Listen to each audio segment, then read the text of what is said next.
दोस्तों, welcome to my YouTube channel Nancy success classes. आज मैं क्लास 10 की जिसे साइंस में मोस्ट इम्पॉर्टेंट टॉपिक लेकर आए हूँ। तो देखिए दोस्तों, आज का हमारा टॉपिक है डीएनए। आज मैं आप लोगों को डीएनए के बारे में बताऊंगी, डीएनए की संरचना तथा उसके महत्व के बारे में बताऊंगी। तो देखिए दोस्तों, डीएनए अपने आप में एक बहुत महत्वपूर्ण टॉपिक है और यह हर बार ही बोर्ड एग्जाम की परीक्षा में पूछा जाता है। और देखिए दोस्तों, डीएनए के बारे में कुछ क्वेश्चन हमें कंपटीशन की परीक्षाओं में भी पूछ लिए जाते हैं। तो आज आप लोग हमारे इस वीडियो को जरूर देख लीजिए और अपने दोस्तों में भी शेयर कर लीजिए। तो देखिए दोस्तों, हम क्वेश्चन में क्या दिया है कि डीएनए अणु की संरचना एवं महत्व लिखिए।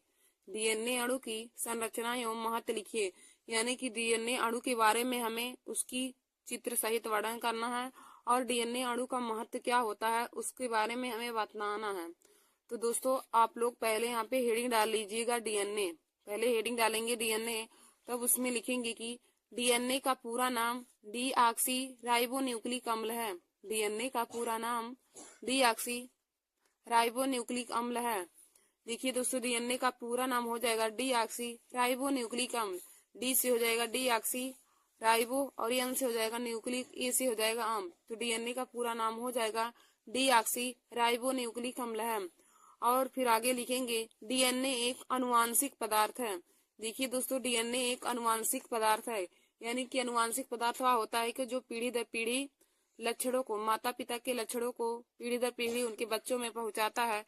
तो उसे हम अनुवांशिक लक्षण कहते हैं। अनुवांशिक लक्षण वह होता है जैसे कि माता पिता के लक्षणों का पीढ़ी दर पीढ़ी उनके बच्चों में आना ही अनुवांशिक लक्षण कहलाता है। तो डीएनए एक अनुवांशिक पदार्थ है। इसके बाद हो जाएगा इसकी संरचना का प्रतिरूप वाटसन, क्रिक तथा विलिकन्स ने तैयार किया। देखिए दोस्तों, डीएनए अणु की संरचना का प्रतिरूप वाटसन, क्रिक तथा विलिकन्स नामक वैज्ञानिक ने तैयार किया था और जिसके लिए यानी कि डीएनए की अणु की संरचना करने के लिए इन सभी को 1962 ईस्वी में नोबेल पुरस्कार दिया गया। देखिए दोस्तों, वाटसन, क्रिक तथा विलिकन्स नामक वैज्ञानिक ने डीएनए अणु की संरचना का प्रतिरूप तैयार किया था, जिसके लिए इन सभी को 1962 ईस्वी में नोबेल पुरस्कार दिया गया। फिर आगे देखेंगे कि डीएनए दो प्रति समांतर पॉलीन्यूक्लियोटाइड श्रृंखलाओं से बनी कुंडलित संरचना होती है। देखिए दोस्तों, डीएनए दो प्रति समांतर पॉलीन्यूक्लियोटाइड श्रृंखलाओं से बनी एक कुंडलित संरचना होती है। देखिए दोस्तों, फिगर में ही जो हमारा बना होता है, इसमें दो पॉलीन्यूक्लियोटाइड श्रृंखलाओं से बनी हमारी एक कुंडलित संरचना होती है। यहाँ पे देखिए बना है कुंडल के रूप में। तो यह एक डीएनए हमारा दो समांतर, यहाँ देखिए दो समांतर रेखाएं है ना, तो दो समांतर पॉलीन्यूक्लियोटाइड श्रृंखलाओं से बनी एक कुंडलित संरचना होती है। एक कुंडलित संरचना होती है और न्यूक्लियोटाइड स्वयं एक जटिल कार्बनिक अणु होता है। न्यूक्लियोटाइड स्वयं एक जटिल कार्बनिक अणु होता है। प्रत्येक पॉलीन्यूक्लियोटाइड श्रृंखला का निर्माण हजारों लाखों न्यूक्लियोटाइड्स से होता है। प्रत्येक पॉलीन्यूक्लियोटाइड श्रृंखला का निर्माण हजारों लाखों न्यूक्लियोटाइड्स से होता है। देखिए दोस्तों, हम डीएनए के बारे में आप लोग को बताएं कि डीएनए का पूरा नाम डीऑक्सी राइबोन्यूक्लिक अम्ल है। डीएनए का पूरा नाम डीऑक्सी राइबोन्यूक्लिक अम्ल है और डीएनए एक अनुवांशिक पदार्थ है। डीएनए एक अनुवांशिक पदार्थ है। इसकी संरचना का प्रतिरूप वाटसन, क्रिक तथा विलिकन्स नामक वैज्ञानिक ने तैयार किया था और जिसके लिए इन सभी को 1962 ईस्वी में नोबेल पुरस्कार दिया गया। फिर डीएनए दो प्रति समांतर पॉलीन्यूक्लियोटाइड श्रृंखलाओं से बनी एक कुंडलित संरचना होती है। डीएनए दो प्रति समांतर पॉलीन्यूक्लियोटाइड श्रृंखलाओं से बनी एक कुंडलित संरचना होती है। न्यूक्लियोटाइड स्वयं एक जटिल कार्बनिक अणु होता है। प्रत्येक पॉलीन्यूक्लियोटाइड श्रृंखला का निर्माण हजारों लाखों न्यूक्लियोटाइड्स से होता है। अब देखिए दोस्तों, हमारा आगे हो जाएगा कि डीऑक्सीराइबोस शर्करा का एक अणु नाइट्रोजन बेस से मिलकर न्यूक्लियोसाइड बनाता है। डीऑक्सीराइबोस शर्करा का एक अणु नाइट्रोजन बेस से मिलकर के न्यूक्लियोसाइड बनाता है। न्यूक्लियोसाइड तथा फास्फोरिक अम्ल मिल करके न्यूक्लियोटाइड बनाते हैं। देखिए दोस्तों, न्यूक्लियोसाइड तथा फास्फोरिक अम्ल मिल करके न्यूक्लियोटाइड बनाते हैं। प्रत्येक न्यूक्लियोटाइड में नाइट्रोजन बेस का एक अणु सदैव शर्करा के एक अणु से जुड़ता है। देखिए दोस्तों, इसमें कहा है कि प्रत्येक न्यूक्लियोटाइड में नाइट्रोजन बेस का एक अणु, प्रत्येक न्यूक्लियोटाइड में नाइट्रोजन बेस का एक अणु सदैव शर्करा के अणु से जुड़ता है। देखिए दोस्तों, यहाँ पे हमारा यहाँ सभी नाइट्रोजन क्षार होते हैं। हमारे नाइट्रोजन क्षार हैं, जिसमें नाइट्रोजन क्षार का एक अणु नाइट्रोजन बेस के दो अणु से मिलकर बना होता है, से जुड़ा होता है। फिर उसके बाद आगे देखेंगे कि फास्फोरिक अम्ल का एक अणु भी शर्करा से जुड़ता है, और फास्फोरिक अम्ल का एक अणु भी शर्करा से जुड़ता है। डीएनए में दोनों पॉलीन्यूक्लियोटाइड श्रृंखलाएं एक दूसरे के प्रति समांतर होती हैं। देखिए दोस्तों, डीएनए में दोनों पॉलीन्यूक्लियोटाइड श्रृंखलाएं एक दूसरे के प्रति समांतर होती हैं। तो हो जाएगा कि डीऑक्सीराइबोस शर्करा का एक अणु नाइट्रोजन बेस से मिलकर के न्यूक्लियोसाइड बनाता है। न्यूक्लियोसाइड तथा फास्फोरिक अम्ल मिलकर के न्यूक्लियोटाइड बनाते हैं। प्रत्येक न्यूक्लियोटाइड में नाइट्रोजन बेस का एक अणु सदैव शर्करा के अणु से जुड़ता है। फास्फोरिक अम्ल का एक अणु भी शर्करा से जुड़ता है। फास्फोरिक अम्ल का अणु भी शर्करा से जुड़ता है। डीएनए में दोनों पॉलीन्यूक्लियोटाइड श्रृंखलाएं एक दूसरे के प्रति समांतर होती हैं। देखिए दोस्तों, डीएनए में जो दोनों पॉलीन्यूक्लियोटाइड श्रृंखला होती हैं, वे एक दूसरे के प्रति समांतर होती हैं, यानी कि एक दूसरे की समांतर होती हैं। फिर आगे हम देखेंगे, इनकी एक श्रृंखला में कार्बन 5' से 3' दिशा में हो, और दूसरी श्रृंखला में कार्बन 10' से 5 दिशा में होती हैं। इनकी एक श्रृंखला में कार्बन 5' से 3' दिशा में, और दूसरी कार्बन में 3' से 5 दिशा में होती हैं। फिर आगे हम देखेंगे कि डीएनए अणु में दोनों पॉलीन्यूक्लियोटाइड श्रृंखलाएं के नाइट्रोजन बेस अणु आपस में हाइड्रोजन बंध द्वारा जुड़े होते हैं। देखिए दोस्तों, जो ये हमारे नाइट्रोजन बेस जुड़े हैं, ये आपस में हाइड्रोजन बंध के द्वारा जुड़े होते हैं। इनके बीच लगने वाला बंध हाइड्रोजन बंध होता है। तो यहाँ पे कहा गया है कि डीएनए अणु में दोनों पॉलीन्यूक्लियोटाइड श्रृंखलाएं की नाइट्रोजन बेस अणु आपस में हाइड्रोजन बंध के द्वारा जुड़े रहते हैं। और हम आगे देखेंगे कि सीढ़ी की दोनों प्रति समांतर डंडे शर्करा तथा फास्फेट अणुओं से बने होते हैं। सीढ़ी की दोनों प्रति समांतर डंडे शर्करा एवं फास्फेट अणुओं से बने होते हैं। सीढ़ी के आधे डंडे नाइट्रोजन बेस से बने होते हैं। डीएनए अणु एक अक्ष के चारों ओर सर्पिल रूप में लिपटा रहता है। डीएनए अणु एक अक्ष के चारों ओर सर्पिल रूप में लिपटा हुआ होता है। तो देखिए दोस्तों, हमने आप लोग को बताया कि इनकी एक श्रृंखला में कार्बन 5' से 3' दिशा में, और दूसरी श्रृंखला में कार्बन 3' से 5 दिशा में होते हैं। फिर डीएनए अणु में दोनों पॉलीन्यूक्लियोटाइड श्रृंखलाएं के नाइट्रोजन बेस अणु आपस में हाइड्रोजन बंध के द्वारा जुड़े रहते हैं। सीढ़ी की दोनों समांतर डंडे शर्करा तथा फास्फेट अणुओं से बने होते हैं। सीढ़ी की दोनों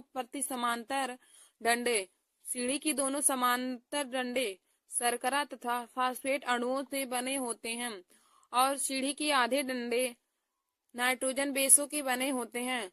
डीएनए अणु एक अक्ष के चारों ओर सर्पिल रूप में लिपटा रहता है। फिर हमारा आगे हो जाएगा कि डीएनए अणु का एक चक्कर 34 एंगस्ट्रॉम का होता है। डीएनए अणु का एक चक्कर 34 एंगस्ट्रॉम का होता है। देखिए दोस्तों, यही है डीएनए अणु का एक चक्कर, जो है यहाँ से लेके यहाँ तक क्या घूमा है, तो इसके बीच की दूरी है, उसका एक चक्कर 34 एंगस्ट्रॉम का हो जाएगा। तो यहाँ से देखिए, यहाँ से यहाँ तक हमारा 34 एंगस्ट्रॉम दिया है। तो हो जाएगा कि डीएनए अणु का एक चक्कर 34 एंगस्ट्रॉम का होता है, और इसमें 10 नाइट्रोजन बेस जोड़े होते हैं। अर्थात हम कह सकते हैं कि नाइट्रोजन बेस के मध्य की दूरी 3.4 एंगस्ट्रॉम होती है। नाइट्रोजन बेस की दूरी देखिए दोस्तों, यही हमारा नाइट्रोजन बेस है और इनके बीच ही हमारी दूरी हो जाएगी 3.4 एंगस्ट्रॉम हम कह सकते हैं। उसको 34 एंगस्ट्रॉम या फिर 3.4 एंगस्ट्रॉम हम कह सकते हैं कि नाइट्रोजन बेस के मध्य की दूरी 3.4 एंगस्ट्रॉम होती है। और डीएनए अणु का व्यास 20 एंगस्ट्रॉम का होता है। और देखिए दोस्तों, ये डीएनए अणु है और इसी का व्यास हो जाएगा यहाँ से यहाँ तक की दूरी, यही उसका व्यास है। तो डीएनए अणु का व्यास हो जाएगा 20 एंगस्ट्रॉम। देखिए दोस्तों, दो नाइट्रोजन क्षारों के बीच की दूरी हो जाएगा 3.4 एंगस्ट्रॉम और डीएनए अणु का व्यास हो जाएगा 20 एंगस्ट्रॉम। तो यही हमने लिखा है, जो जैसे हमने फिगर में बनाया है वैसे हम डीएनए के बारे में उसको विस्तार से उसमें लिख देंगे। तो हमने लिखा है कि डीएनए अणु का एक चक्कर 34 एंगस्ट्रॉम का होता है। इसमें 10 नाइट्रोजन बेस जोड़े होते हैं, अर्थात हम कह सकते हैं कि नाइट्रोजन बेस के मध्य की दूरी 3.4 एंगस्ट्रॉम होती है और डीएनए अणु का व्यास 20 एंगस्ट्रॉम होता है। अब हम आगे देखेंगे तो हमारा आगे हो जाएगा, नाइट्रोजन बेस के जोड़े में एक प्यूरीन तथा एक पिरिमिडीन होता है। नाइट्रोजन बेस के जोड़े में एक प्यूरीन तथा एक पिरिमिडीन होता है। एडेनिन तथा थायमीन के मध्य 2 हाइड्रोजन बंध लगा होता है। एडेनिन तथा थायमीन के मध्य 2 हाइड्रोजन बंध लगा होता है, या फिर हम कह सकते हैं कि एडेनिन थायमीन से 2 हाइड्रोजन बंध द्वारा जुड़ा होता है, यानी कि ए और एडेनिन और थायमीन के बीच जो बंध होता है तो 2 हाइड्रोजन, तो यहाँ पे हमने 2 लगाया। देखिए दोस्तों, यहाँ पे हमने फिगर में बनाया है कि एडेनिन तथा थायमीन के बीच 2 हाइड्रोजन बंध लगा है, तो एडेनिन थायमीन से 2 हाइड्रोजन बंध द्वारा जुड़ा होता है तथा गवानीन साइटोसिन से 3 हाइड्रोजन बंध द्वारा जुड़ा होगा। देखिए दोस्तों, एडेनिन थायमीन से 2 हाइड्रोजन बंध के द्वारा तथा गवानीन साइटोसिन से 3 हाइड्रोजन बंध के द्वारा जुड़े होंगे। तो यहाँ पे हमने लिखा है कि नाइट्रोजन बेस के जोड़े में एक प्यूरीन तथा एक पिरिमिडीन होता है। एडेनिन तथा थायमीन के मध्य 2 हाइड्रोजन बंध तथा गवानीन व साइटोसिन के मध्य 3 हाइड्रोजन बंध होता है। तो दोस्तों, मैंने आप लोगों को डीएनए के बारे में बता दिया, डीएनए के बारे में पूरा बताया। और देखिए दोस्तों, ये डीएनए का हमारा फिगर हो जाएगा। तो फिगर में देखिए दोस्तों, यह डीएनए का व्यास है, तो डीएनए का व्यास 20 एंगस्ट्रॉम हो जाएगा और 2 नाइट्रोजन क्षारकों के बीच की दूरी, नाइट्रोजन क्षारकों के मध्य की दूरी हो जाएगा 3.4 एंगस्ट्रॉम हो जाएगा। और यह एडेनिन थायमीन से 2 हाइड्रोजन बंध के द्वारा जुड़ा है और गवानीन साइटोसिन से 3 हाइड्रोजन बंधों द्वारा जुड़ा है। और देखिए दोस्तों, यह जो नाइट्रोजन क्षार आपस में जुड़े होते हैं यह हाइड्रोजन बंध के द्वारा जुड़े होते हैं, तो यह हमारा हाइड्रोजन बंध हो जाएगा। एडेनिन थायमीन से 2 हाइड्रोजन बंध के द्वारा तथा गवानीन साइटोसिन से 3 हाइड्रोजन बंध के द्वारा जुड़े होते हैं। और देखिए दोस्तों, यहाँ पर यह सर्पिलाकार में हमारा बना होता है। डीएनए का एक अणु सर्पिलाकार में अणु में बना होता है और यह दीर्घ अक्ष हो जाएगा, यह हमारा लघु अक्ष हो जाएगा।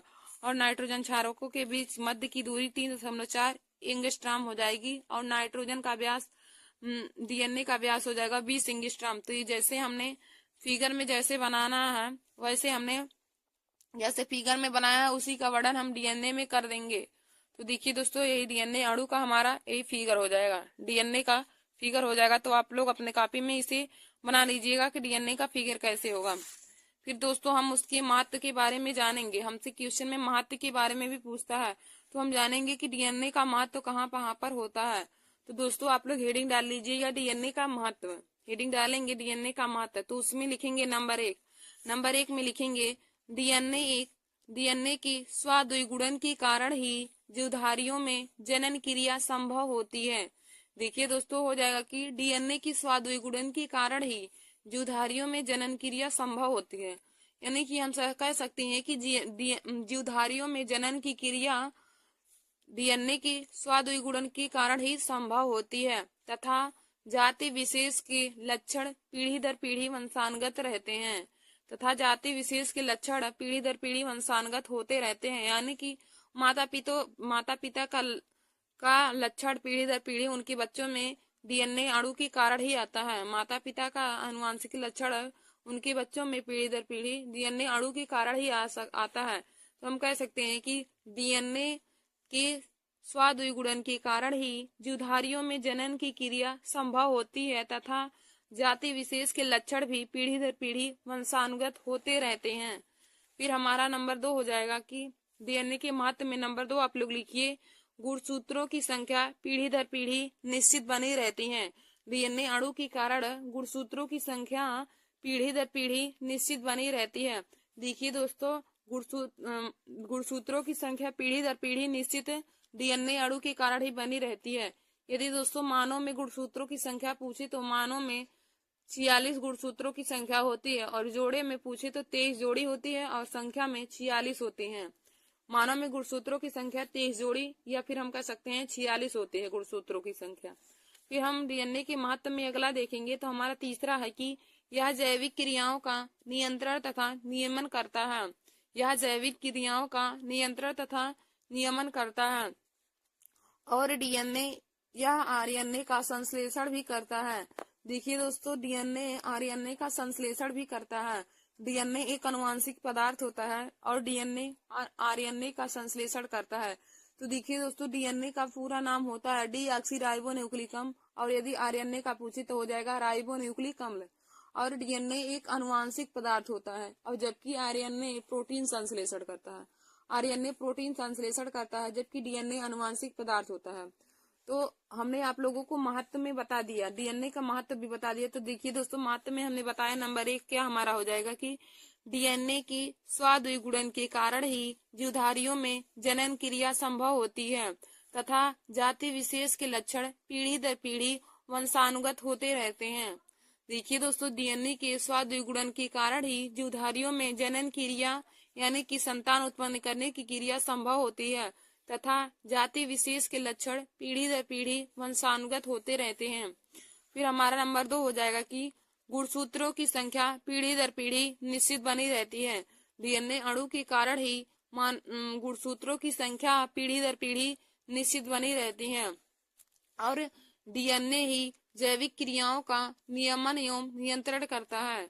यह जैविक क्रियाओं का नियंत्रण तथा नियमन करता है। फिर हमारा अगला हो जाएगा कि यह आरएनए का संश्लेषण करता है, यानी कि डीएनए अणु आरएनए का संश्लेषण करता है। तो दोस्तों, आज मैंने आप लोगों को डीएनए के बारे में बताया। तो देखिए दोस्तों, हम एक बार आप लोगों को फिर से एक बार डीएनए के बारे में पूरा बता देते हैं। तो देखिए दोस्तों, आप लोग और इसे आप लोग अपने कॉपी में जरूर नोट कर लीजिएगा डीएनए के बारे में, क्योंकि डीएनए एक बहुत ही महत्वपूर्ण टॉपिक है, और यह हर बार ही बोर्ड एग्जाम की परीक्षा में पूछा जाता है। तो देखिए दोस्तों, यह क्लास 10th के विद्यार्थियों के लिए बहुत ही इम्पोर्टेंट क्लास है। तो आप लोग हमारे इस वीडियो को जरूर देख लीजिए, और जो लोग आपके दोस्त हैं और क्लास 10 में हैं, आपकी बार बोर्ड एग्जाम परीक्षा 2025 में देंगे, तो आप लोग उनके पास भी यह वीडियो शेयर कर लीजिए। तो देखिए दोस्तों, आप हमें क्वेश्चन में कहा था कि डीएनए अणु की संरचना एवं महत्व लिखिए। डीएनए अणु की संरचना एवं महत्व लिखिए। तो आप लोग इसकी देखिए, उसका डीएनए अणु के बारे में उसका फिगर सहित लिखना है, और हमें डीएनए अणु का महत्व भी बताना है कि हमारे दैनिक जीवन में डीएनए अणु का महत्व क्या होता है। तो देखिए दोस्तों, आप लोग पहले हेडिंग डाल लीजिएगा डीएनए।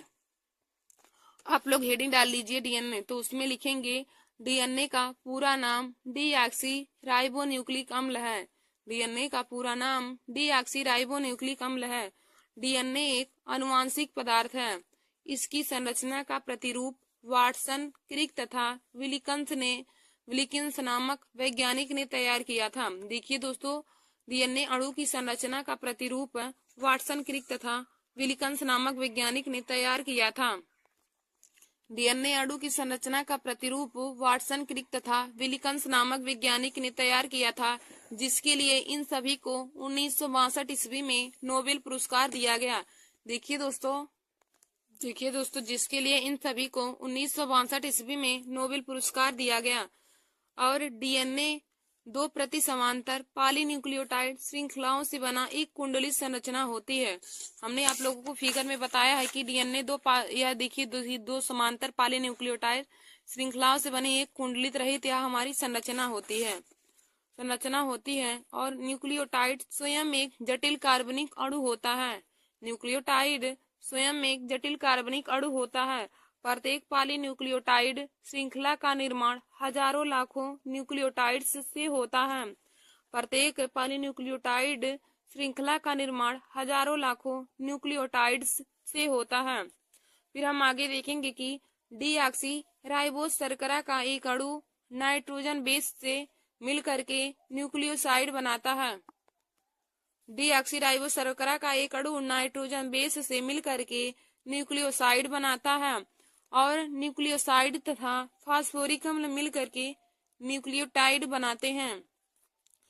प्रत्येक न्यूक्लियोटाइड में नाइट्रोजन बेस का एक अणु सदैव शर्करा के अणु से जुड़ता है।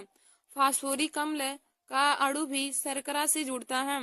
डीएनए में दोनों पॉलीन्यूक्लियोटाइड श्रृंखला एक दूसरे से प्रति समांतर होती हैं। देखिए दोस्तों, डीएनए में दोनों पॉलीन्यूक्लियोटाइड श्रृंखला एक दूसरे से प्रति समांतर होती हैं।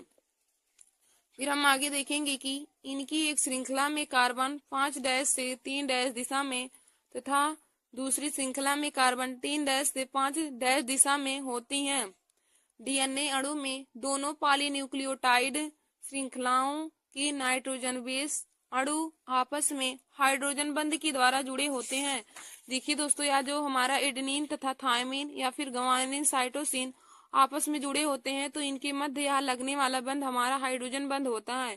यानी कि जो एडेनिन हमारा थायमिन से जुड़ा होता है तो यहाँ हाइड्रोजन बंध के द्वारा जुड़े होते हैं। एडेनिन थायमिन से 2 हाइड्रोजन बंध के द्वारा तथा ग्वानिन साइटोसिन से 3 हाइड्रोजन बंध के द्वारा जुड़े होंगे। यानी कि इनके बीच लगने वाले बंध को हम ही हाइड्रोजन बंध कहते हैं। और फिर आगे देखेंगे कि सीढ़ी की दोनों प्रति समांतर डंडे शर्करा तथा फास्फेट अणुओं से बने होते हैं। सीढ़ी के आधे डंडे नाइट्रोजन बेसों के बने होते हैं। डीएनए अणु के एक अक्ष के चारों ओर सर्पिल रूप में लिपटा रहता है। डीएनए अणु अक्ष के चारों ओर सर्पिल रूप में लिपटा होता है। फिर हमारा आगे हो जाएगा कि डीएनए अणु का एक चक्कर 34 एंगस्ट्रॉम का होता है। देखिए दोस्तों, यही जो डीएनए अणु है इसके मध्य की या नाइट्रोजन क्षार के मध्य के बीच की दूरी हम 3.4 एंगस्ट्रॉम बोल देंगे और डीएनए अणु का व्यास हो जाएगा 20 एंगस्ट्रॉम। तो यहाँ पे दिया है कि डीएनए अणु का एक चक्कर 34 एंगस्ट्रॉम का होता है तथा इसमें 10 हाइड्रोजन 10 नाइट्रोजन बेस जोड़े होते हैं। अर्थात हम कह सकते हैं कि नाइट्रोजन बेस के मध्य की दूरी 3.4 एंगस्ट्रॉम होती है तथा डीएनए अणु का व्यास 20 एंगस्ट्रॉम होता है। नाइट्रोजन बेस के मध्य की दूरी 3.4 एंगस्ट्रॉम और उनके बीच का व्यास 20 एंगस्ट्रॉम होता है। तो देखिए दोस्तों, यही नाइट्रोजन बेस के मध्य की दूरी हो जाएगा 3.4 एंगस्ट्रॉम और डीएनए अणु का व्यास हो जाएगा 20 एंगस्ट्रॉम। तो वही हमने लिखा है कि नाइट्रोजन बेस के मध्य की दूरी 3.4 एंगस्ट्रॉम तथा डीएनए अणु का व्यास 20 एंगस्ट्रॉम होगा। फिर आगे देखिए दोस्तों है कि नाइट्रोजन बेस के जोड़े में एक प्यूरिन तथा एक पिरिमिडीन होता है। नाइट्रोजन बेस के जोड़े में एक प्यूरिन तथा एक पिरिमिडीन होता है। एडेनिन तथा थायमिन के मध्य 2 हाइड्रोजन बंध तथा ग्वानिन व साइटोसिन के मध्य 3 हाइड्रोजन बंध होता है। देखिए दोस्तों, यहाँ पे फिगर में हमने बनाया है कि एडेनिन थायमिन से 2 हाइड्रोजन बंध के द्वारा तथा ग्वानिन साइटोसिन से 3 हाइड्रोजन बंध के द्वारा जुड़े रहते हैं। फिर हमारा आगे हो जाएगा, अब हमने आप लोगों को डीएनए के बारे में पूरा बता दिया। और देखिए दोस्तों, ये डीएनए अणु की हमारा संरचना हो जाएगा। तो देखिए दोस्तों, यहाँ पे 2 नाइट्रोजन क्षारों के बीच की दूरी, नाइट्रोजन क्षारों के मध्य की दूरी हो जाएगा 3.4 एंगस्ट्रॉम और डीएनए अणु का व्यास हमारा हो जाएगा 20 एंगस्ट्रॉम और एडेनिन थायमिन ग्वानिन साइटोसिन से आपस में हाइड्रोजन बंध के द्वारा जुड़े होते हैं और एडेनिन थायमिन से 2 हाइड्रोजन बंध के द्वारा तथा ग्वानिन साइटोसिन से 3 हाइड्रोजन बंध द्वारा जुड़े होते हैं। अब दोस्तों, हम आप लोगों को डीएनए अणु के महत्व के बारे में बताते हैं। तो आप लोग हेडिंग डालेंगे महत्व, इसमें लिखेंगे नंबर 1, डीएनए की स्व-द्विगुणन के कारण ही जीवधारियों में जनन क्रिया संभव होती है। देखिए दोस्तों, डीएनए अणु के स्व-द्विगुणन के कारण ही जीवधारियों में जनन की क्रिया संभव होती है तथा जाति विशेष के लक्षण पीढ़ी दर पीढ़ी वंशानुगत होते हैं। और हम नंबर 2 लिखेंगे कि गुणसूत्रों की संख्या पीढ़ी दर पीढ़ी निश्चित बनी रहती है। डीएनए अणु के कारण ही गुणसूत्रों की संख्या पीढ़ी दर पीढ़ी निश्चित क्रम में बनी होती है। देखिए दोस्तों, यदि मानव में पूछे कि गुणसूत्रों की संख्या कितनी होती है तो मानव में गुणसूत्रों की संख्या 46 होती है और जोड़े में 23 जोड़ी होती हैं। फिर अगला लिखेंगे तीसरा कि यह जैविक क्रियाओं का नियमन एवं नियंत्रण करता है। डीएनए अणु जैविक क्रियाओं का नियंत्रण तथा नियमन करता है। फिर हमारा नंबर 4 हो जाएगा कि यह आरएनए का संश्लेषण करता है। डीएनए आरएनए का संश्लेषण करता है। तो दोस्तों आज मैंने आप लोगों को डीएनए अणु के बारे में पूरा बता दिया, डीएनए अणु की संरचना के बारे में और डीएनए अणु के महत्व के बारे में बता दिया। तो आशा करती हूँ कि आप लोगों को आज का हमारा यह वीडियो समझ में आया होगा। तो दोस्तों आप लोग डीएनए अणु में ऐसा ही फिगर बना लीजिएगा और यह बोर्ड एग्जाम की परीक्षा के लिए बहुत ही महत्वपूर्ण टॉपिक है। तो आप लोग जैसे मैंने आज आप लोगों को बताया है और जैसे लिखा आप लोग वैसे अपने बोर्ड एग्जाम की परीक्षा की कॉपी में लिखेंगे। तो इसे आप अपने कॉपी में नोट कर लीजिए ताकि और याद करके बोर्ड एग्जाम की परीक्षा में ऐसे ही लिखेंगे। देखिए दोस्तों जहाँ पे हमने काले पेन का यूज करके इन्वर्टेड कामा लगाया, आप लोग भी ऐसे लिख लीजिएगा। ऐसे लिखने से आपकी कॉपी बहुत अच्छे दिखते हैं। धन्यवाद दोस्तों, ऐसे ही हमारे वीडियो को देखने के लिए आप लोग हमारे यूट्यूब चैनल को सब्सक्राइब कर लीजिए। दोस्तों welcome to my YouTube channel Nancy success classes. आज मैं क्लास 10 के सब्जेक्ट साइंस में जीव विज्ञान के कुछ महत्वपूर्ण ऑब्जेक्टिव क्वेश्चन कराऊंगी। तो देखिए दोस्तों हमारा आज का टॉपिक है मोस्ट इम्पॉर्टेंट ऑब्जेक्टिव क्वेश्चन। तो मैं आज मेंडल की आनुवंशिकता के नियम से कुछ महत्वपूर्ण ऑब्जेक्टिव क्वेश्चन ले हूँ। तो देखिए दोस्तों आप लोगों को OMR शीट में ऑब्जेक्टिव क्वेश्चन 20 नंबर के भरने होते हैं और बोर्ड एग्जाम की परीक्षा में 20 नंबर के ऑब्जेक्टिव क्वेश्चन आप पूछे जाते हैं। तो आप लोग हमारे इस वीडियो को जरूर देख लीजिए।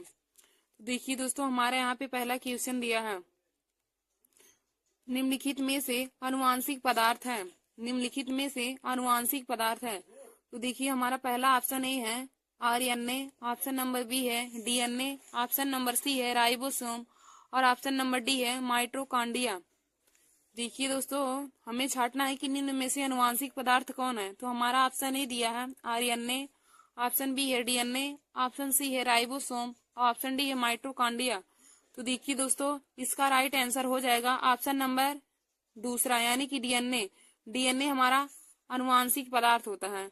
और हमारा देखिए दोस्तों हम आरएनए के बारे में भी बता देते हैं। तो आरएनए हमारा प्रोटीन संश्लेषण करता है। यदि क्वेश्चन में हमें पूछा होता है कि प्रोटीन का संश्लेषण निम्न में से कौन सा करता है तो हम इसमें आरएनए सही लगाते हैं। आरएनए सही उसका आंसर हो जाता है। आरएनए प्रोटीन संश्लेषण करता है और डीएनए आनुवांशिक पदार्थ है।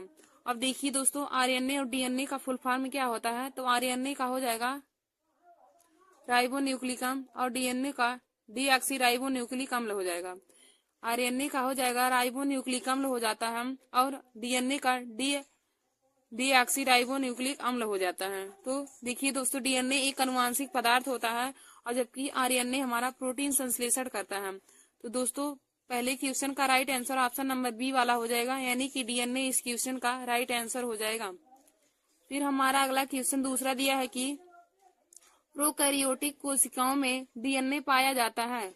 प्रोकैरियोटिक कोशिकाओं में डीएनए पाया जाता है। तो इसका ऑप्शन नंबर ए दिया है कोशिका द्रव में, ऑप्शन बी है केंद्रक में, ऑप्शन सी है प्लाज्मा में और ऑप्शन डी है लाइसोसोम में। देखिए दोस्तों हमें क्वेश्चन क्या पूछा है कि प्रोकैरियोटिक कोशिकाओं में डीएनए पाया जाता है यानी कि प्रोकैरियोटिक कोशिकाओं में डीएनए कहाँ पाया जाता है। तो हमारा ऑप्शन ए है कोशिका द्रव में, ऑप्शन बी है केंद्रक में, ऑप्शन सी है प्लाज्मा में, ऑप्शन डी है लाइसोसोम में। तो दोस्तों इसका राइट आंसर हो जाएगा कोशिका द्रव यानी कि ऑप्शन नंबर ए। देखिए दोस्तों प्रोकैरियोटिक कोशिकाओं में डीएनए हमारा कोशिका द्रव में पाया जाता है। तो इसका राइट आंसर ऑप्शन नंबर ए हो जाएगा कोशिका द्रव में। कोशिका द्रव में डीएनए पाया जाता है। प्रोकैरियोटिक कोशिकाओं में डीएनए कोशिका द्रव में पाया जाता है। तो फिर हमारा अगला क्वेश्चन तीसरा है कि आनुवांशिकी का गुणसूत्र सिद्धांत प्रस्तुत किया। आनुवांशिकी का गुण सिद्धांत प्रस्तुत किया या फिर आनुवांशिकी का गुणसूत्र सिद्धांत किसने प्रस्तुत किया। तो इसमें हमारा ऑप्शन नंबर ए है मेंडल ने, ऑप्शन नंबर बी है मार्गन ने, ऑप्शन नंबर सी है वाल्टर एस सटन ने और ऑप्शन नंबर डी है डी ब्रिज ने।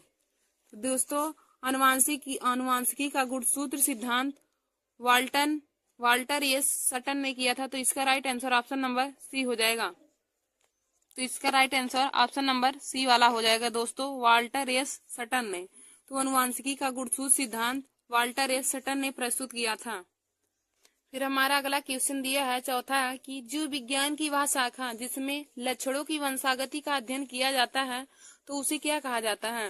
जीव विज्ञान की वह शाखा जिसमें लक्षणों की वंशागति का अध्ययन किया जाता है उसे क्या कहा जाता है। तो देखिए दोस्तों, हमारा ऑप्शन ए है अनुवांशिकी, हमारा ए है अनुवांशिकी, ऑप्शन नंबर बी है यूथेनिक्स, ऑप्शन नंबर सी है यूजेनिक्स, ऑप्शन नंबर डी है मानव अनुवांशिकी। ऑप्शन ए है अनुवांशिकी, ऑप्शन नंबर बी है यूथेनिक्स, ऑप्शन नंबर सी है यूजेनिक्स और ऑप्शन नंबर डी है मानव अनुवांशिकी। तो देखिए दोस्तों, जीव विज्ञान की वह शाखा जिसमें लक्षणों की वंशागति का अध्ययन किया जाता है उसे हम मानव अनुवांशिकी कहते हैं, यानी कि चौथे का right answer option number D हो जाएगा, मानव अनुवांशिकी। तो हो जाएगा कि जीव विज्ञान की वह शाखा जिसमें लक्षणों की वंशागति का अध्ययन किया जाता है उसे मानव अनुवांशिकी कहते हैं। फिर हमारा अगला क्वेश्चन पांचवा दिया है कि मनुष्य की शुक्राणु में ऑटोसोम्स की संख्या कितनी होती है। मनुष्य की शुक्राणु में ऑटोसोम की संख्या कितनी होती है। तो इसका ऑप्शन नंबर ए दिया है 22, ऑप्शन नंबर बी है 24, ऑप्शन नंबर सी 42 है और ऑप्शन नंबर डी 44 है। देखिए दोस्तों, मनुष्य की शुक्राणु में ऑटोसोम की संख्या 22 होता है, तो इसका right answer option number B हो जाएगा 22। यदि दोस्तों एक क्वेश्चन में पूछा रहता है कि मनुष्य में गुणसूत्रों की संख्या कितनी होती है, तो मनुष्य में 23 जोड़ी गुणसूत्र पाए जाते हैं, यानी कि 46 होता है। जोड़ी में 23 होते हैं और संख्या में 46 होते हैं। मनुष्य में गुणसूत्रों की संख्या 46 होती है और जोड़ी में पूछे तो 23 जोड़ी हो जाता है। और इसमें पूछा है कि मनुष्य की शुक्राणु में ऑटोसोम्स की संख्या कितनी होती है, तो हो जाएगा इसका राइट आंसर ऑप्शन नंबर ए, यानी कि 22 हो जाएगा। मनुष्य की शुक्राणु में ऑटोसोम की संख्या 22 होती है। फिर हमारा अगला दिया है छठवां, यदि एक हीमोफिलिक पुरुष का एक समान स्त्री से विवाह हो जाए तो संतान कैसे होंगे। नंबर 1 है सभी हीमोफिलिक, ऑप्शन नंबर बी है लड़कियां हीमोफिलिक, फिर हमारा अगला है तीसरा लड़की हीमोफिलिक, फिर अगला है सभी समान। तो देखिए दोस्तों, इसमें होगा इसका right answer option number D, यानी कि सभी सामान्य हो जाएगा। फिर हमारा अगला दिया है सातवां क्वेश्चन, किसी अनुवांशिक लक्षण के जीन यक्ष गुणसूत्र पर होते हैं। किसी अनुवांशिक लक्षण के जीन यक्ष गुणसूत्र पर होते हैं। तो देखिए दोस्तों, हमारा अगला क्वेश्चन सातवां है, किसी अनुवांशिक लक्षण की जीन यक्ष गुणसूत्र पर होते हैं। इसका ऑप्शन नंबर ए है रंजकहीनता, ऑप्शन नंबर बी है sickle cell anaemia, option number D है हीमोफीलिया और ऑप्शन नंबर डी है मलेरिया। तो देखिए दोस्तों, किसी अनुवांशिक लक्षण के जीन यक्ष गुणसूत्र पर हीमोफीलिया होते हैं, तो इसका right answer option number C हो जाएगा, हीमोफीलिया। फिर हमारा अगला क्वेश्चन दिया है कि गुणसूत्र किस पदार्थ के बने होते हैं।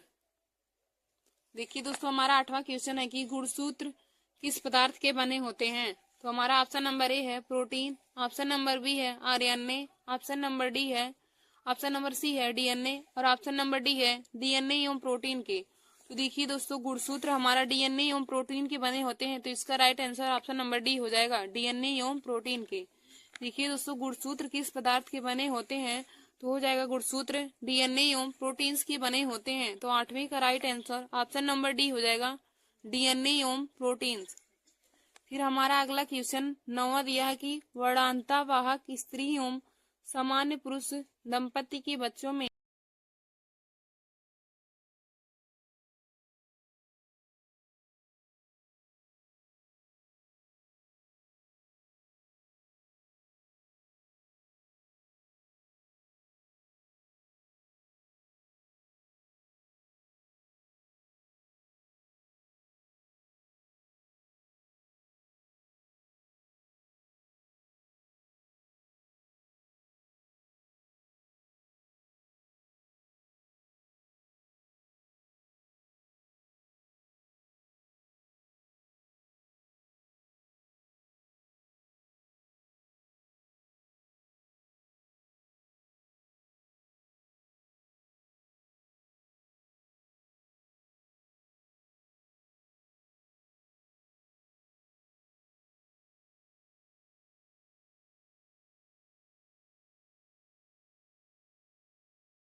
नमस्कार दोस्तों, welcome to my YouTube channel.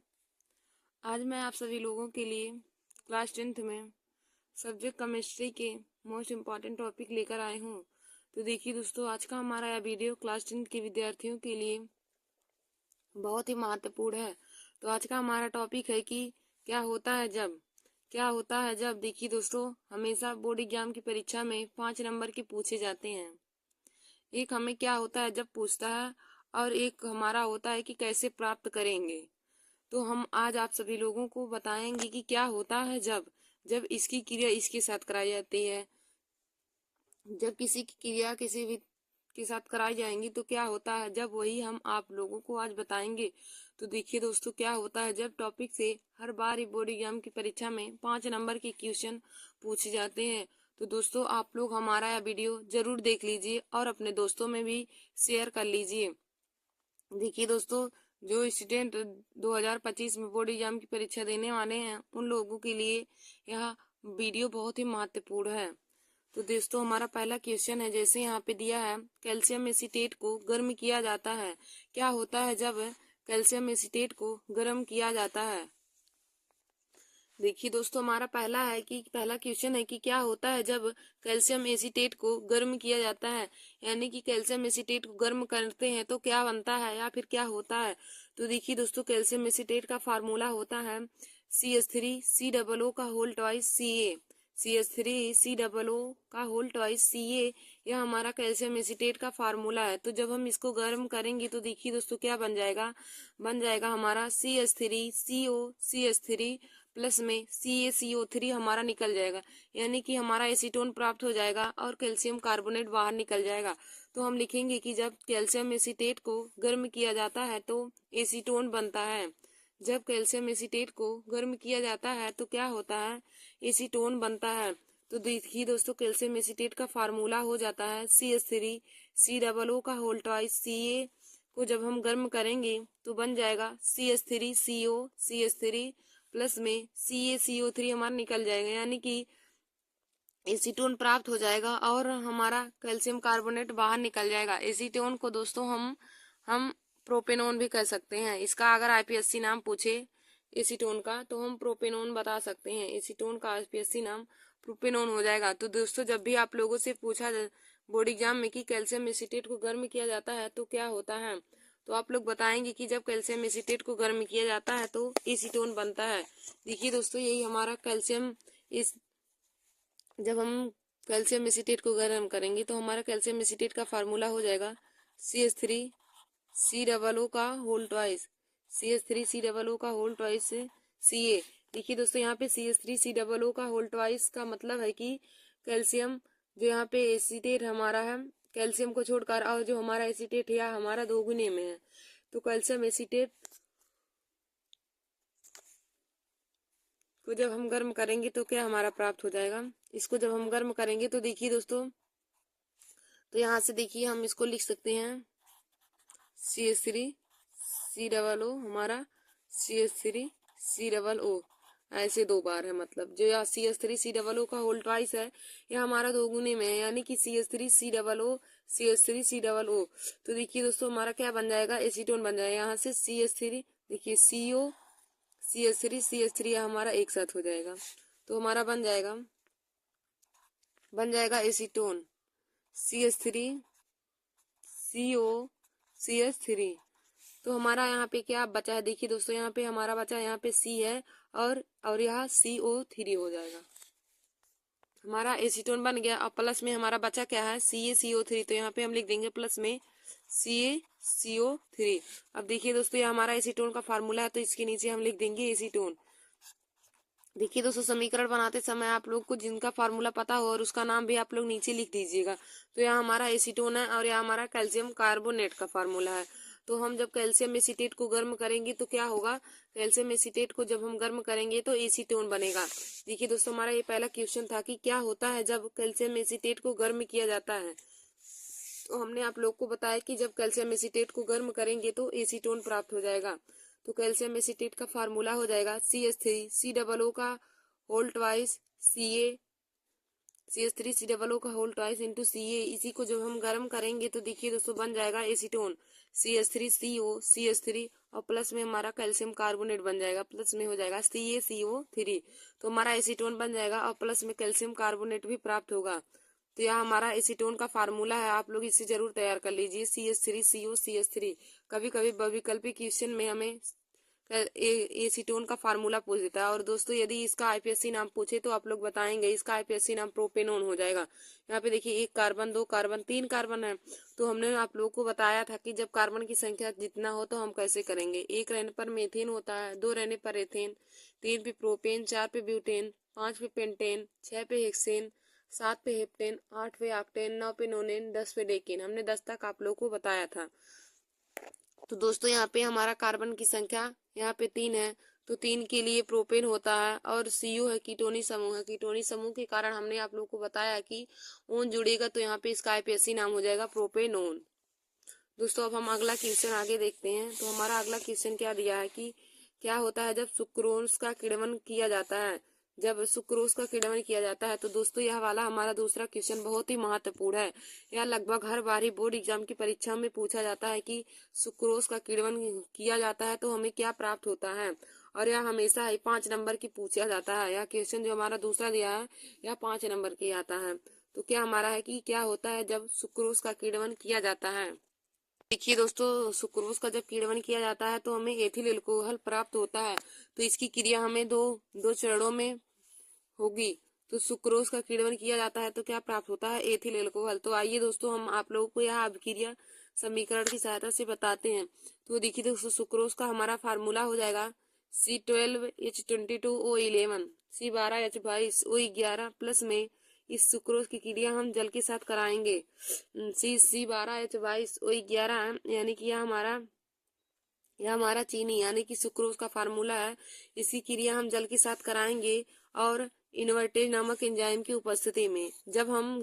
जब देखिए दोस्तों जब चीनी की क्रिया यानी कि जब हम सुक्रोज की क्रिया जल के साथ इन्वर्टेज नामक एंजाइम की उपस्थिति में कराएंगे तो हमारा क्या बनेगा, तो हमारा प्राप्त होगा देखिए दोस्तों ग्लूकोज बनेगा और हमारा फ्रैक्टोज बन जाएगा C6H12O6 प्लस में C6H12O6। यह हमारा ग्लूकोज हो जाएगा या फ्रैक्टोज हो जाएगा। तो हमारा यही प्राप्त होगा जब हम सुक्रोज का किण्वन कराएंगे C12H22O11 की क्रिया हम जल के साथ कराएंगे और इन्वर्टेज नामक एंजाइम की उपस्थिति में। तो दोस्तों हमारा ग्लूकोज और फ्रैक्टोज बन जाएगा। तो बन जाएगा ग्लूकोज का फार्मूला होता है C6H12O6 और दोस्तों यही हमारा फ्रैक्टोज का भी फार्मूला होता है। फिर देखिए दोस्तों अब हम ग्लूकोज की क्रिया जाइमेस नामक एंजाइम की उपस्थिति में कराएंगे। ग्लूकोज की क्रिया जाइमेस नामक एंजाइम की उपस्थिति में कराएंगे तो हमारा बन जाएगा 2C2H5OH 2 गुने में एथिल एल्कोहल बन जाएगा और हमारा 2 गुने में कार्बन डाइऑक्साइड बाहर निकल जाएगा। देखिए दोस्तों पहले हम चीनी की क्रिया यानी कि सुक्रोज की क्रिया जल के साथ कराएंगे। पहले जब हम सुक्रोज की क्रिया जल के साथ कराएंगे वो भी इन्वर्टेज नामक एंजाइम की उपस्थिति में। तो जब हम इन्वर्टेज नामक एंजाइम की उपस्थिति में कराएंगे तो हमारा बन जाएगा ग्लूकोज और फ्रैक्टोज हमारा बन जाएगा। तो यहाँ पे हो जाएगा C6H12O6 प्लस में C6H12O6 हमारा ग्लूकोज और फ्रैक्टोज बन जाएगा दोस्तों। फिर उसके बाद हम ग्लूकोज की क्रिया जाइमेस नामक एंजाइम की उपस्थिति में कराएंगे। जब हम ग्लूकोज की क्रिया जाइमेस नामक एंजाइम के साथ कराएंगे तो दोस्तों 2 गुने में एथिल एल्कोहल प्राप्त होगा और प्लस में कार्बन डाइऑक्साइड गैस बाहर निकल जाएगा। तो हमें क्वेश्चन कहा था कि क्या होता है जब सुक्रोज का किण्वन किया जाता है। तो आप लोग बताएंगे कि जब भी सुक्रोज का किण्वन किया जाएगा तो हमें एथिल एल्कोहल प्राप्त होगा। तो देखिए दोस्तों सुक्रोज का किण्वन किया जाएगा तो हम आप लोगों को एक बार समीकरण फिर से बता देते हैं। तो देखिए दोस्तों पहले हमने आप लोगों को बताया कि सुक्रोज की क्रिया हम जल के साथ करेंगे। तो सुक्रोज का फार्मूला हमारा हो जाएगा C12H22O11 यह हमारा सुक्रोज है और प्लस में हम इसकी क्रिया जल के साथ कराएंगे और इन्वर्टेज नामक एंजाइम की उपस्थिति में इन्वर्टेज नामक एंजाइम की उपस्थिति में इन्वर्टेज हमारा एंजाइम है। तो इन्वर्टेज नामक एंजाइम की उपस्थिति में जब हम सुक्रोज की क्रिया जल के साथ कराएंगे तो हमारा बनेगा ग्लूकोज और फ्रैक्टोज। देखिए दोस्तों हमारा बन जाएगा C6H12O6 प्लस में C6H12O6। देखिए दोस्तों यह हमारा ग्लूकोज है, आप लोग नीचे इसके लिख लेंगे नाम, यह हमारा ग्लूकोज है और यह दूसरा वाला हमारा फ्रैक्टोज है, फ्रैक्टोज। तो आप लोग दोनों जगह लिख लीजिए, यह हमारा ग्लूकोज प्राप्त हुआ है, यह हमारा फ्रैक्टोज। यानी कि जब हम सुक्रोज की क्रिया पहले जल के साथ कराएंगे इन्वर्टेड नामक एंजाइम की उपस्थिति में, तो हमारा ग्लूकोज और फ्रैक्टोज प्राप्त होगा। फिर अब दोस्तों हम ग्लूकोज की क्रिया जाइमेज नामक एंजाइम की उपस्थिति में कराएंगे। फिर देखिए दोस्तों, हम ग्लूकोज की क्रिया जाइमेज नामक एंजाइम की उपस्थिति में कराएंगे तो क्या होगा, ग्लूकोज की क्रिया जाइमेज नामक एंजाइम की उपस्थिति में कराएंगे तो हमें एथिल एल्कोहल प्राप्त होगा। जाइमेज नामक एंजाइम की उपस्थिति में कराएंगे, जब हम ग्लूकोज की क्रिया जाइमेज नामक एंजाइम की उपस्थिति में कराएंगे तो यहाँ से हमारा 2 गुने में एथिल एल्कोहल बन जाएगा 2C2H5OH। 2C2H5OH प्लस में 2 गुने में कार्बन डाइऑक्साइड हमारा बाहर निकल जाएगा। देखिए दोस्तों, फिर हम जब ग्लूकोज की क्रिया जाइमेज नामक एंजाइम की उपस्थिति में कराएंगे, जब हम ग्लूकोज की क्रिया जाइमेज नामक एंजाइम की उपस्थिति में कराएंगे तो 2 गुने में हमें एथिल एल्कोहल प्राप्त होगा और प्लस में कार्बन डाइऑक्साइड गैस बाहर निकल जाएगा। देखिए दोस्तों, हमें क्वेश्चन में कहा था कि क्या होता है जब सुक्रोज का किण्वन किया जाता है। तो देखिए दोस्तों, जब भी सुक्रोज का किण्वन किया जाएगा तो इस सब क्रिया में एथिल एल्कोहल प्राप्त होगा। तो पहले हमने सुक्रोज की क्रिया जल के साथ कराया, तो यहाँ पे हम लिख लेंगे, यह हमारा सुक्रोज का फार्मूला है, C12H22O11 हमारा सुक्रोज या सुक्रोज का फार्मूला है। तो हो जाएगा प्लस में इसकी क्रिया हम जल के साथ कराएंगे वो इन्वर्टेज नामक एंजाइम की उपस्थिति में, तो हमें प्राप्त होगा ग्लूकोज और फ्रक्टोज। तो हमारा बन जाएगा C6H12O6 प्लस में C6H12O6 ग्लूकोज और फ्रक्टोज हमारा बन जाएगा। फिर देखिए दोस्तों, अब हम ग्लूकोज की क्रिया जाइमेज नामक एंजाइम की उपस्थिति में करेंगे तो हमारा प्राप्त होगा 2 गुने में एथिल एल्कोहल प्लस में कार्बन डाइऑक्साइड गैस हमारा बाहर निकल जाएगा। तो यह हमारा एथिल एल्कोहल का फार्मूला है। यह देखिए दोस्तों, हमारा एथिल एल्कोहल का यह फार्मूला है C2H5OH, यह एथिल एल्कोहल है, एथिल एल्कोहल। तो आशा करती हूँ कि आप लोगों को सुक्रोज का किण्वन अभिक्रिया समझ में आया होता है। देखिए दोस्तों, कभी कभी बोर्ड एग्जाम की परीक्षा में हमें सिर्फ यह पूछ लेता है कि सुक्रोज की किण्वन अभिक्रिया लिखिए, सुक्रोज की किण्वन अभिक्रिया के बारे में लिखिए। तो दोस्तों, जब भी सुक्रोज की किण्वन अभिक्रिया पूछे तो आप लोग यही दोनों स्टेप में जरूर लिखिएगा और यह एंजाइम की उपस्थिति लिखना ना भूलिएगा। पहली बार में हमारा जब होता है सुक्रोज की जल के साथ क्रिया तो इन्वर्टेज नामक एंजाइम की उपस्थिति में होता है, तो हमें ग्लूकोज और फ्रक्टोज प्राप्त होता है। फिर दूसरी बार में जब हम ग्लूकोज की क्रिया जाइमेज नामक एंजाइम की उपस्थिति में करेंगे तो हमें 2 गुने में एथिल एल्कोहल बनेगा। फिर देखिए दोस्तों, हमारा अगला क्वेश्चन क्या दिया है कि क्या होता है जब सोडियम धातु पानी से अभिक्रिया करता है। जब सोडियम धातु पानी से अभिक्रिया करता है तो हमें क्या प्राप्त होता है। तो देखिए दोस्तों, जब सोडियम धातु पानी के साथ क्रिया करेगा तो बनेगा सोडियम हाइड्रोक्साइड बनता है। सोडियम धातु जब पानी के साथ क्रिया करेगा तो सोडियम हाइड्रोक्साइड बनता है।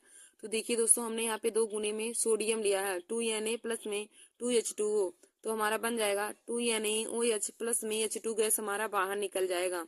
यानी कि जब सोडियम धातु की पानी के साथ क्रिया कराएंगे तो सोडियम हाइड्रोक्साइड बन जाएगा। देखिए दोस्तों, ये हमारा तीसरा पूछा है कि सोडियम धातु जब पानी के साथ क्रिया करेगा तो क्या होगा। तो हमने यहाँ पे 2 गुने में सोडियम लिया है 2Na और इसकी क्रिया हमने जल के साथ कराया यानी कि पानी के साथ, तो 2Na हो जाएगा प्लस में 2H2O, 2Na प्लस में 2H2O। अब देखिए दोस्तों, इसी की क्रिया हमें करनी है तो हमें क्या प्राप्त हो जाएगा 2NaOH, 2 गुने में सोडियम हाइड्रोक्साइड प्राप्त हो जाएगा और प्लस में हमारा H2 गैस बाहर निकल जाएगा। 2NaOH हो जाएगा प्लस में H2 गैस हमारा बाहर निकल जाएगा, तो हमारा बन जाएगा सोडियम हाइड्रोक्साइड बन जाएगा। जब भी पूछे कि क्या होगा जब सोडियम धातु जल के साथ क्रिया करेगा या सोडियम धातु की पानी के साथ क्रिया कराएंगे तो क्या होगा, तो दोस्तों आप लोग बताएंगे कि सोडियम हाइड्रोक्साइड बनता है।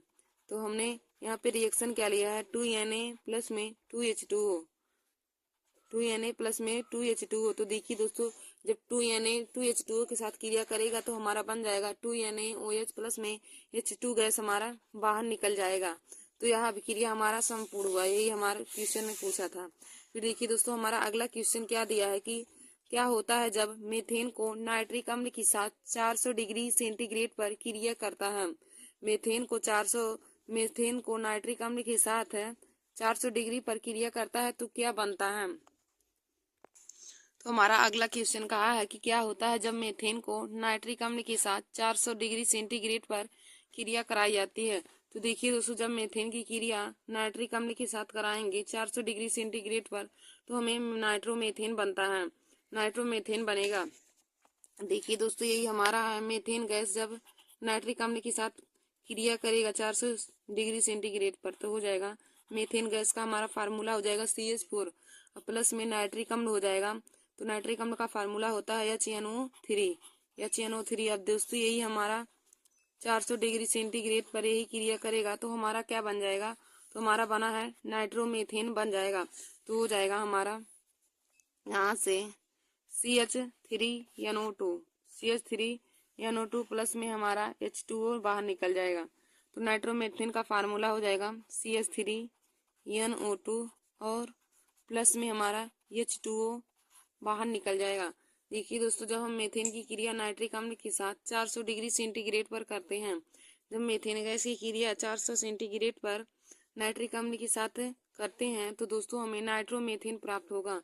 यानी कि जब CH4 प्लस में HNO3 की आपस में क्रिया होगी तो बन जाएगा CH3NO2 प्लस में H2O प्लस में हमारा H2O गैस बाहर निकल जाएगा।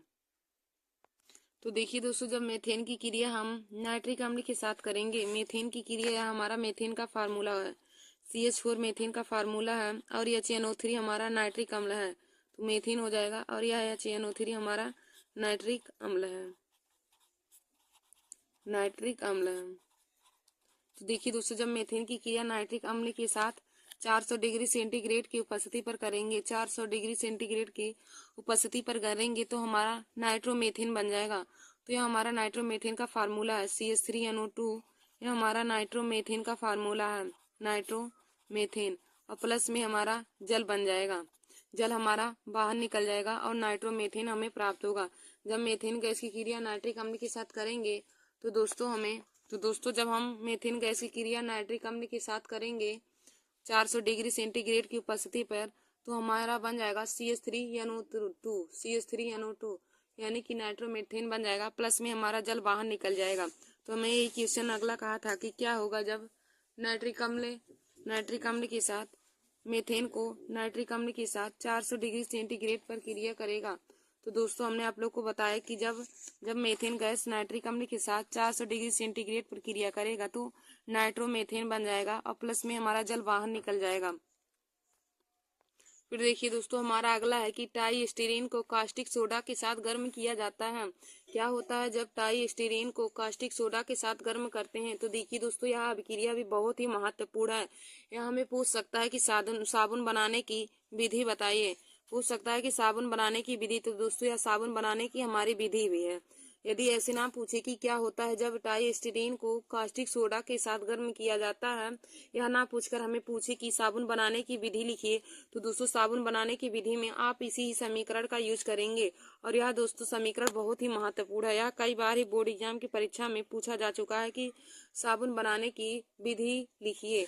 तो देखिए दोस्तों, हम इसको आप लोगों को बताते हैं कि टाई जब कास्टिक सोडा के साथ गर्म किया जाता है या कास्टिक सोडा के साथ क्रिया करता है तो हमें क्या प्राप्त होता है।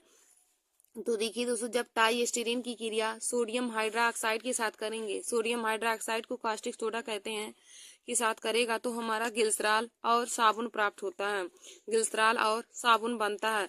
तो देखिए दोस्तों, टाई का फार्मूला हो जाएगा CH2CO C17H35 CHCOO C17H35 CH2COO C17H35। यह हमारा टाई का फार्मूला है। CH2COO C17H35 CHCOO C17H35 CH2COO C17H35 और प्लस में हम 3 गुने में सोडियम हाइड्रोक्साइड की क्रिया करेंगे, यानी कि 3 गुने में हम कास्टिक सोडा लेंगे, प्लस में हमारा हो जाएगा 3NaOH। तो दोस्तों, जब हम टाई की 3 गुने में सोडियम हाइड्रोक्साइड के साथ क्रिया करेंगे तो हमारा ग्लिसरॉल और साबुन बनेगा। तो हमारा बन जाएगा 3 गुने में साबुन, तो हो जाएगा 3C17H35 COONA 3C17H35 COONA और प्लस में हमारा ग्लिसरॉल प्राप्त हो जाएगा। तो ग्लिसरॉल क्या हो जाएगा CH2OH CHOH CH2OH। तो यह हमारा ग्लिसरॉल का फार्मूला हो जाएगा और यह हमारा साबुन का फार्मूला है। तो देखिए दोस्तों, जब ट्राई स्टीरीन की क्रिया हम सोडियम हाइड्रोक्साइड के साथ यानी कि कास्टिक सोडा के साथ कराएंगे तो हमें क्या प्राप्त होता है। तो हम आप लोगों को समीकरण एक बार फिर से बता देते हैं कि जब हम ट्राइस्टीरीन की कास्टिक सोडा के साथ क्रिया कराएंगे तो हमारा समीकरण कैसे बनेगा और क्या क्या बनेगा दोस्तों। और देखिए दोस्तों, यह जो हमारा समीकरण पूछा गया है यह बहुत ही महत्वपूर्ण है, बोर्ड एग्जाम की परीक्षाओं में कई बार पूछा जा चुका है। जब हम ट्राइस्टीरीन की क्रिया सोडियम हाइड्रोक्साइड के साथ कराते हैं तो हमें क्या प्राप्त होता है। तो देखिए दोस्तों, क्या कैसे हमारा समीकरण बन जाएगा। जब हम ट्राइस्टीरीन की क्रिया करेंगे तो हमारा ट्राइस्टीरीन का फार्मूला हो जाएगा CH2COO C17H35 CH2COO C17H35। फिर हमारा हो जाएगा यहाँ से CHCOO C17H35। फिर हो जाएगा CH2COO C17H35। और इसी की क्रिया हम 3 गुने में सोडियम हाइड्रोक्साइड गैस के साथ करेंगे। 3 प्लस में हो जाएगा 3 यानी OH। इसी के साथ देखिए दोस्तों, जब क्रिया करेगा तो हमारा क्या बनेगा। तो हमारा सोडियम हमारा जब देखिए दोस्तों ट्राइस्टीरीन क्रिया, जब ट्राइस्टीरीन की क्रिया 3 गुने में सोडियम हाइड्रोक्साइड के साथ करेंगी तो हमारा साबुन बनेगा और हमारा ग्लिसरॉल बनेगा। साबुन बनेगा और ग्लिसरॉल बनेगा। तो देखिए दोस्तों, यहाँ से हमारा क्या क्या बनेगा। तो देखिए दोस्तों, यहाँ से जो हमारा 3 गुना में COO और C17H35 है, यहाँ यानी के साथ क्रिया करके हमारा साबुन बनाएगा। यहाँ से जो हमारा है, यहाँ से यह निकल जाएगा सारा हमारा, यह इतना हमारा यानी के साथ क्रिया करके हमारा साबुन बना लेगा।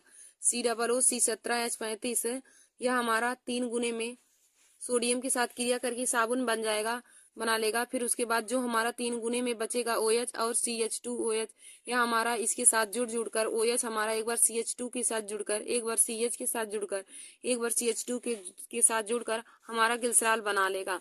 तो यहाँ से हमारा बन जाएगा 3 गुने में हो जाएगा, हम लिखेंगे 3C17H35। 3 गुने में C17H35 COO यानी। अब प्लस में हमारा क्या बन जाएगा। प्लस में देखिए दोस्तों, यहाँ पे हमारा CH2 बचा है और यहाँ पे 3 OH बचा है। तो एक बार CH2OH के साथ करेगा क्रिया, तो यहाँ पे हो जाएगा CH2OH। फिर हमारा हो जाएगा CHOH। फिर हमारा हो जाएगा CH2OH। हमारा यही बन जाएगा। देखिए दोस्तों, हमारा बन जाएगा कि 3 गुने में हमारा यह साबुन का फार्मूला है। तो हम यहाँ पे लिख देंगे साबुन, इसको यह हमारा साबुन का फार्मूला है। C17H35 COO यानी यह हमारा साबुन का फार्मूला है। और जो यह CH2OH CH2OH बना है, यह हमारा ग्लिसरॉल का फार्मूला है। ग्लिसरॉल, देखिए दोस्तों, ग्लिसरॉल का फार्मूला पूछेगा तो आप लोग बता दीजिए CH2OH CHOH CH2OH, यह हमारा ग्लिसरॉल का फार्मूला है। और हमें 3 गुने में साबुन प्राप्त हो जाएगा। 3 गुने में साबुन की प्राप्ति होगी। हमें क्वेश्चन में कहा था कि क्या होगा जब ट्राइस्टीरीन को कास्टिक सोडा के साथ गर्म किया जाता है। जब ट्राइस्टीरीन को कास्टिक सोडा के साथ गर्म किया जाता है तो क्या होता है। तो हमने आप लोग को बताया कि जब ट्राइस्टीरीन की क्रिया सोडियम हाइड्रोक्साइड के साथ कराएंगे तो हमें साबुन प्राप्त होगा और ग्लिसरॉल बनेगा। साबुन और ग्लिसरॉल बनेगा। तो देखिए दोस्तों, ट्राइस्टीरीन का फार्मूला हो जाएगा CH2COO C17H35 CHCOO C17H35 CH2COO C17H35। यह हमारा साबुन का फार्मूला, यह हमारा ट्राइस्टीरीन का फार्मूला हो जाएगा। यह हमारा दोस्तों ट्राइस्टीरीन का फार्मूला है। अब हम इसी की क्रिया 3 गुने में सोडियम हाइड्रोक्साइड के साथ कराएंगे। तो देखिए दोस्तों, जब हम ट्राइस्टीरीन की क्रिया सोडियम हाइड्रोक्साइड के साथ कराएंगे तो हमारा यहाँ से देखिए दोस्तों, जो हमारा 3 गुने में COO C17H35 है, यह सोडियम के साथ 3 गुने में सोडियम के साथ क्रिया करके हमारा साबुन बना लेगा। तो हमारा क्या बन जाएगा 3C17H35 COO यानी यह हमारा 3 गुने में हाइड्रोजन सोडियम के साथ क्रिया करके साबुन बना लेगा। तो हमारा बन जाएगा 3C17H35 COO यानी यहाँ साबुन बन जाएगा। और देखिए दोस्तों, जो यहाँ पे हमारा 3 OH बचा है, यहाँ पे 3 OH बचा है, तो वह एक बार वह एक बार CH2 के साथ लग जाएगा, एक बार CH के साथ लग जाएगा, एक बार फिर CH के साथ CH2 के साथ लग जाएगा।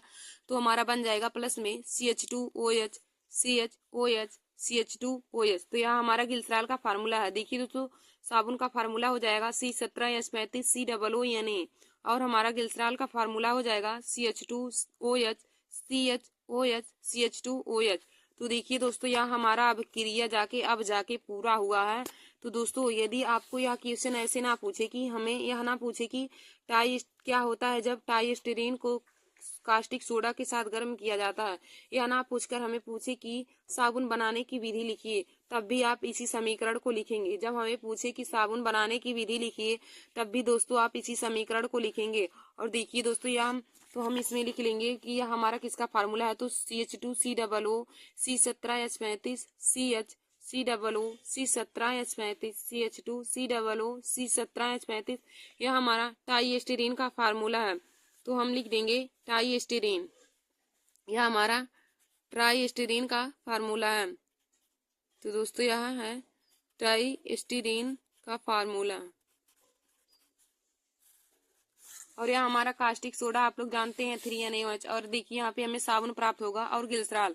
तो दोस्तों, यह अभिक्रिया जो है यह बहुत ही महत्वपूर्ण है बोर्ड एग्जाम की परीक्षा के लिए। और हमें साबुन बनाने की विधि जब भी पूछेगा, साबुन बनाने की विधि लिखिए, तब भी आप इसी समीकरण का यूज करके साबुन बना लेंगे। तो हमें यहाँ पे साबुन प्राप्त हो जाएगा 3 गुने में, और गिल्सराल भी हमें प्राप्त होगा।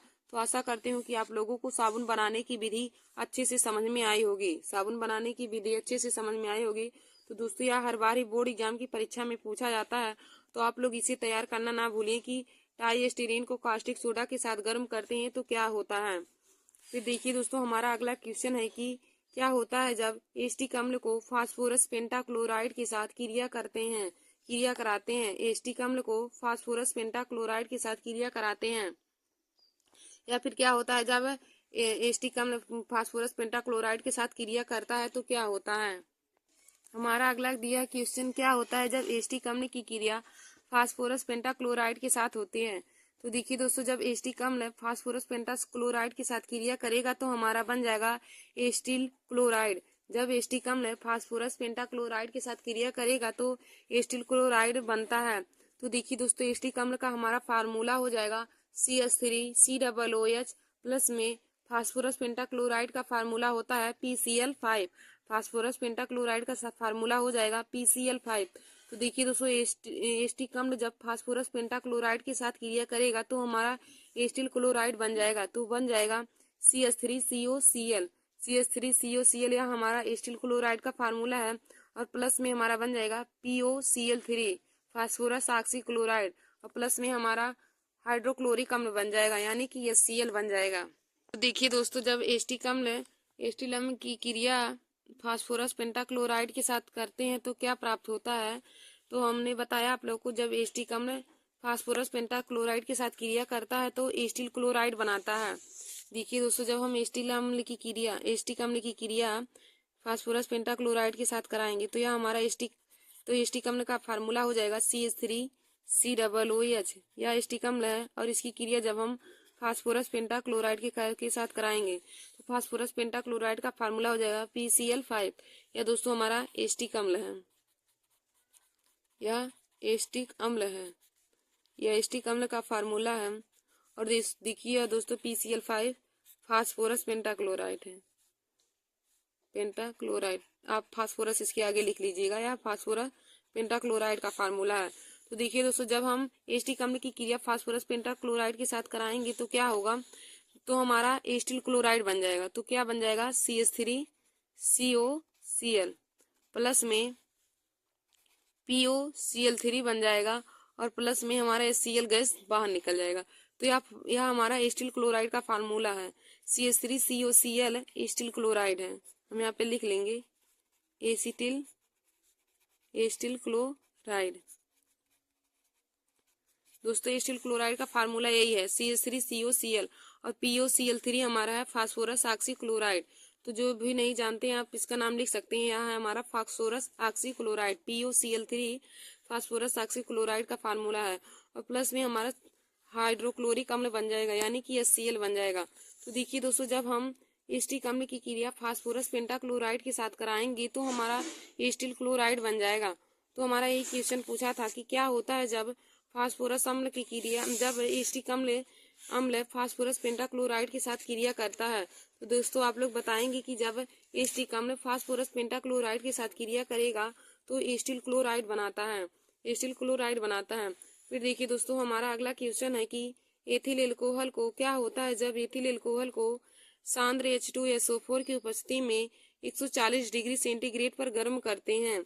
तो दोस्तों यह भी क्वेश्चन हमारा बहुत ही महत्वपूर्ण है। बोर्ड एग्जाम की परीक्षा में बहुत ही बार यह क्वेश्चन पूछा जा चुका है कि क्या होता है जब एथिल एल्कोहल हाइड्रोक्लोरिक अम्ल की उपस्थिति में, हाइड्रोक्लोरिक नहीं है हमारा, सल्फ्यूरिक अम्ल की उपस्थिति में, H2SO4 सल्फ्यूरिक अम्ल का फार्मूला है। तो क्या होता है जब एथिल एल्कोहल सल्फ्यूरिक अम्ल के साथ 140 डिग्री सेंटीग्रेड पर गर्म किया जाता है। तो देखिए दोस्तों जब भी एथिल एल्कोहल की क्रिया H2SO4 की उपस्थिति में और 140 डिग्री सेंटीग्रेड पर करता है तो यह हमारा डाई एथिल ईथर बनाता है, यह डाई एथिल ईथर बनाता है। तो दोस्तों पहले हम एथिल एल्कोहल की क्रिया कराएंगे। तो देखिए पहले एथिल एल्कोहल की क्रिया हम सल्फ्यूरिक अम्ल के साथ कराएंगे। एथिल एल्कोहल पहले सल्फ्यूरिक अम्ल के साथ क्रिया करेगा 100 डिग्री सेंटीग्रेड की उपस्थिति में। पहले एथिल एल्कोहल की क्रिया सल्फ्यूरिक अम्ल के साथ 100 डिग्री सेंटीग्रेड की उपस्थिति में कराएंगे। तो दोस्तों क्या हो जाएगा, यहाँ से हमारा बन जाएगा एथिल हाइड्रोजन सल्फेट।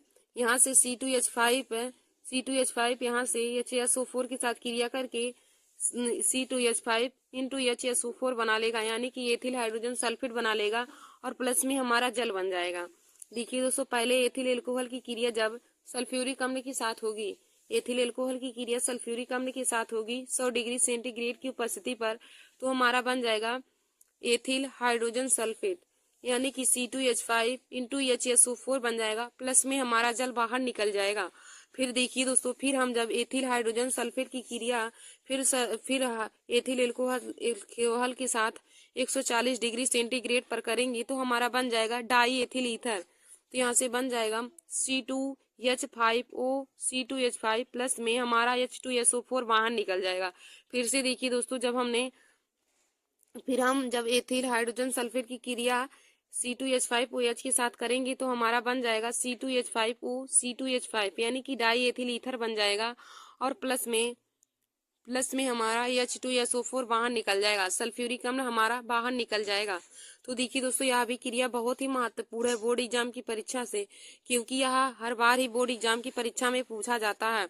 तो देखिए दोस्तों एक हमने आप लोगों को बताया कि साबुन बनाने की विधि, और एक क्या होता है कि जब एथिल एल्कोहल की क्रिया H2SO4 के साथ 140 डिग्री सेंटीग्रेड पर गर्म करते हैं तो क्या होता है। तो हमने बताया आप लोगों को जब एथिल एल्कोहल की क्रिया H2SO4 की उपस्थिति में 140 डिग्री सेंटीग्रेड पर कराते हैं तो डाई एथिल ईथर बनता है, यानी कि C2H5O C2H5 बन जाएगा। तो दोस्तों एक यह क्रिया बहुत ही महत्वपूर्ण है बोर्ड एग्जाम की परीक्षा के लिए। एक जो साबुन निर्माण की विधि, साबुन बनाने की विधि, या फिर पूछेगा कि क्या होता है कि जब ट्राईस्टीरीन की कास्टिक सोडा के साथ क्रिया कराते हैं, जब ट्राईस्टीरीन की कास्टिक सोडा के साथ क्रिया कराते हैं तो क्या होता है। तो दोस्तों जब ट्राईस्टीरीन की क्रिया कास्टिक सोडा के साथ कराते हैं तो हमें साबुन प्राप्त होता है और ग्लिसरॉल बनता है। तो साबुन और ग्लिसरॉल बनता है। तो दोस्तों यह भी क्रिया बहुत ही महत्वपूर्ण है। यह ऐसे ना पूछिए, यदि पूछे कि साबुन बनाने की विधि बताइए तब भी आप इसी समीकरण को लिखेंगे। तो दोस्तों यह भी हमारा बोर्ड एग्जाम की परीक्षा में बहुत बार ही पूछा जा चुका है। और हमारा एक यह बहुत महत्वपूर्ण है कि सुक्रोज का किण्वन अभिक्रिया, सुक्रोज का किण्वन अभिक्रिया, यह भी दोस्तों बहुत बार ही बोर्ड एग्जाम की परीक्षा में पूछा जा चुका है। तो आप इन तीनों को जरूर अपने कॉपी में नोट करके इन्हें बहुत अच्छे से तरीके से तैयार कर लीजिएगा। इन समीकरण को दोस्तों 4 से 5 बार आप लोग अपने कॉपी में लिखेंगे तो आप लोग को एकदम रट उठेगा। तो तीनों आप समीकरण को बहुत अच्छे तरीके से जरूर लिख लीजिएगा। और दोस्तों यह सब भी बहुत ही महत्वपूर्ण है, लेकिन यह तीनों जो है यह बहुत ही इम्पोर्टेंट है, क्योंकि यह हर बार ही बोर्ड एग्जाम की परीक्षा में पूछा जाता है। एक सुक्रोज का किण्वन अभिक्रिया, दूसरा हमारा साबुन निर्माण की विधि, और तीसरा जब हम एथिल एल्कोहल की क्रिया H2SO4 के साथ 140 डिग्री सेंटीग्रेड पर गर्म करते हैं तो हमारा क्या प्राप्त होता है। तो दोस्तों इस क्रिया में डाई एथिल ईथर प्राप्त होता है। तो बहुत ही महत्वपूर्ण यह तीनों है, आप लोग इसे अपनी कॉपी में नोट कर लीजिएगा। धन्यवाद दोस्तों, ऐसे ही हमारे वीडियो को देखने के लिए।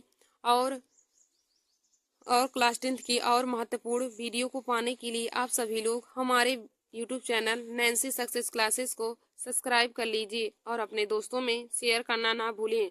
दोस्तों, आप लोगों का एग्जाम बहुत ही नज़दीक है, तो आप लोग अब तैयारी में ज़रूर जुट जाइए, क्योंकि फरवरी महीना लग गया। तो अब फरवरी में 24 फरवरी से आप लोगों का पेपर है। तो देखिए दोस्तों, 24 फरवरी को पहला पेपर आप लोगों का हिंदी का है।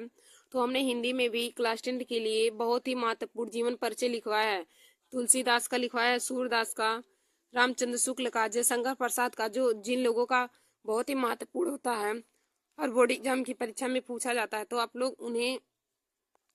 आप लोग हमारे उस वीडियो को जरूर देख लीजिए। हमारे चैनल पे जाकर वीडियो को सर्च करके आप लोग लिख लीजिएगा, क्योंकि हमने वहाँ पे आप लोग को बताया कि बोर्ड एग्जाम की परीक्षा में हेडिंग वाइज कैसे जीवन परिचय लिखा जाता है। धन्यवाद दोस्तों।